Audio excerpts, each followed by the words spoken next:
तेरा शरीर में तनिको खरोच लागल तो तोहरे पूरा साम्राज्य के माई चोद दे। अगर ऐसा ना कहनी तो हम तोहरा बेटी के फतार ना। अगर दूसरा के बहन बेटी के इज्जत करबे तो गांव समाज में इज्जत पाइबे, अगर बेइज्जत करबे तो हर वक्त हमार लात खाइबे। चिल्लो मत, तोरे जैसा मौका पारी बात लागू होता। जाके अपना बाप से कह दी है, आज से परंपरा टूट गई। माई के बेटा है धरती के लाल, तोहनी के एथी में दम होखे तो आके ठोक लसता। हम गरीबन के दिल तोरा जैसन अमीरन के महल से कई गुना ज्यादा बड़ा होला। अरे भावा माधर जात, जो तुमको पैदा किया जब तुम उसके नहीं हो सके तो मेरा क्या होगा?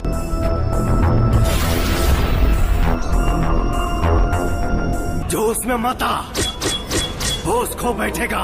इससे दोबारा मिलने की इच्छा मत रखना, तो इतना फाड़ूंगा नहीं तुम्हारी मर्दों में गिनती होगी नहीं मौकों में। दोनों को मिलाकर एक लाए बोलो, और जिसके रगों में है एक बाप का खून केवल वही बाप की जय बोलो।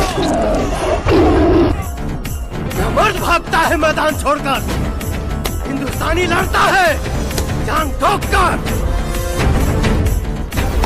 हर पाकिस्तानी बोलता है कि जला देंगे, तेरी माँ का जलते हुए दिए को परवाने क्या बुझाएंगे, और जो मुर्दों को नहीं जला पाते वो जिंदों को क्या जलाएंगे।